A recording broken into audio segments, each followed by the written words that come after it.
வணக்கம். இன்னைக்கு உங்களோட பேசிட்டு இருக்கிறது மீனாட்சி மிஷன் ஃபவுண்டர் சேர்மனான டாக்டர் சேதுராமனுடைய மூத்த மகளான பிரதிபா. எங்க அப்பா உருவாக்கின ஏழைகளின் தர்மாலயமான இந்த மீனாட்சி மிஷன் ஹாஸ்பிட்டல் இன்னைக்கு ஒரு தனிநபரோட வேட்டைக்கிழமை மாறி இருக்கு. அந்த தனிநபர் வேற யாருமே இல்ல, என்னுடைய இளைய சகோதரனான டாக்டர் குருசங்கர் சேதுராமன். எங்க அப்பாவை பொய் சர்டிபிகேட் வாங்கி அவருக்கு மனநலம் பாதிக்கப்பட்டதுன்னு சொல்லி அவரை சேர்மன் பதவியில இருந்து போர்சிபிளா ரிசைன் பண்ண வைக்கிறாரு இந்த டாக்டர் குருசங்கர். இவர் அவரோட பதவியில போய் உட்கார்ந்துக்கிறாரு. இதெல்லாம் எதுக்கு பண்றாரு அப்படின்னு சொன்னா, அவரு தன்னுடைய சுய லாபத்துக்காக இந்த ஹாஸ்பிட்டலோடைய பப்ளிக் சேரிட்டபிள் ட்ரஸ்டோட ஃபண்ட்ஸ் எல்லாம் சைஃபன் பண்ணி அதை எடுத்துட்டு போய் அந்த டிபார்ட்மெண்ட்களை எல்லாம் திருடி அவரு தன்னுடைய சுய லாபத்துக்காக தன்னுடைய பிரைவேட் நிறுவனங்களுக்கு மாத்திக்கிறார். தான் பலன் அடைஞ்சது பத்தாதுன்னு அடுத்த லெவல் கிரைமாக இவர் மணி லாண்டரிங்ல வேற இறங்கிட்டார். இவர் இங்க இருக்க ஃபண்ட்ஸ் எல்லாம் டிரான்ஸ்பர் பண்ணி நியூசிலாந்துல இருக்கக்கூடிய ஷெல் கம்பெனிகளுக்கு அனுப்புறாரு. அங்க இருக்கக்கூடிய shell company orange sun private limited, rising sun private limited, sun 23 private limited, Eldorado, இப்படி என்னென்னமோ இருக்கு. இந்த மாதிரி கம்பெனிகளுக்கெல்லாம் அனுப்பி அங்க இருந்து துபாய்க்கு வேற டிரான்ஸ்பர் பண்றாரு. இப்படி பல கம்பெனிகளுக்கு இவர் மணி லாண்டரிங்கு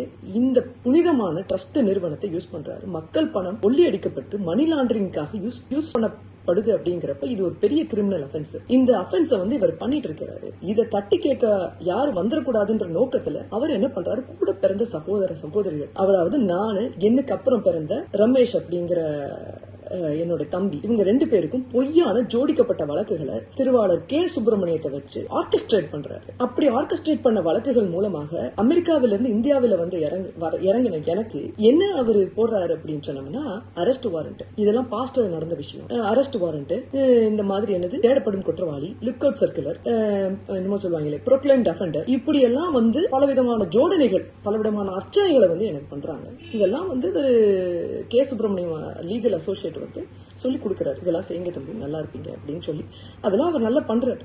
பண்ணி இப்படி எல்லா விதமான விஷயங்களையும் இவர் செய்யறதுக்கு காரணம் என்ன, இவரு தன்னோட மணி லாண்டரிங் பிசினஸ் நல்லா பண்ணணுன்றதுக்காகவும் யாரும் தடங்கல் செய்யக்கூடாதுன்றதுக்காகவும் இதுல இவருக்கு 71 இன்கம் டாக்ஸ்க்கு வேற கேஸ் வேற பெண்டிங்கா இருக்குது. அதையும் யாரும் தட்டி கேட்ட பாடில்லை.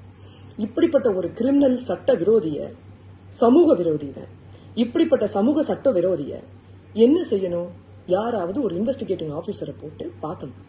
இதை யாராவது சொல்ல வந்தா அவங்களுக்கு ஏதாவது ஒரு கெட்ட பிராண்டிங் இவர் பண்ணணும்னு நினைக்கிறாரு.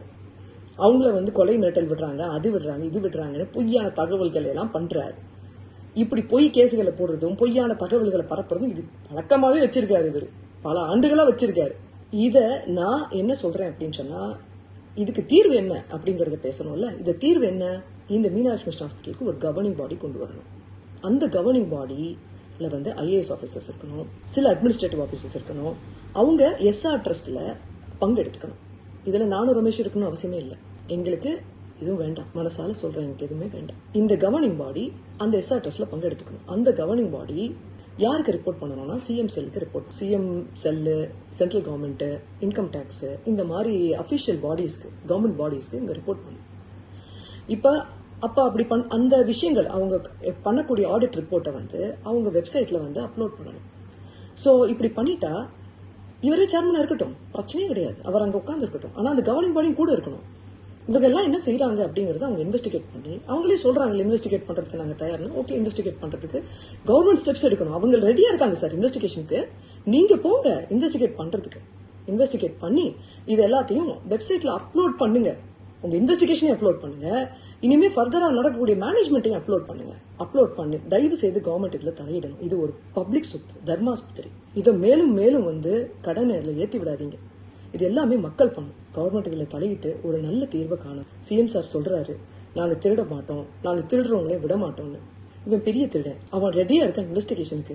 நீங்களும் போங்க, இன்வெஸ்டிகேட் பண்ணி பாருங்க. அவன் தப்பு செஞ்சாலும் ப்ரூவ் பண்றீங்க, பண்ணுங்க. பண்ணா அதுக்கு நடவடிக்கை எடுங்க. இவன் நல்லவன் அப்படின்னா விட்டுருங்க, ஒன்னும் பிரச்சனை இல்லை. ஆனா இன்வெஸ்டிகேஷன் கட்டாயம் பண்ணுங்க. அப்படி இன்வெஸ்டிகேஷன் பண்ணாலுமே ஒரு கவர்மெண்ட் பாடியை அமைங்க. அப்பதான் அது டிரான்ஸ்பரண்டா இருக்கும். அந்த சிஸ்டத்தை டிரான்ஸ்பரண்டா நீங்க கொண்டு வாங்க. அது எல்லாருக்கும் நல்லது, மக்களுக்கு நல்லது. நாளை பின்ன யாரு குருசங்கருக்கு அப்புறம் யாரு மேனேஜ்மெண்ட்ல வந்தாலுமே யாருமே தப்பு பண்ண முடியாது. இப்படி ஒரு கவர்னிங் பாடி இருக்கு அப்படின்னு சொன்னா அதை CM செல் பாக்குறாங்க, சென்ட்ரல் கவர்மெண்ட் பாக்குறாங்க, இன்கம் டாக்ஸ் பாக்குது, மக்கள் பாக்குறாங்க அப்படின்னு சொன்னா யாருமே அதுல இருக்க பணத்தை கொள்ளையடிக்க மாட்டாங்கல்ல. அதுக்காக தான் நாங்க இன்னைக்கு பேச வரோம். அப்படி ஒரு கவர்னிங் பாடியை நீங்க அமைக்கணும்.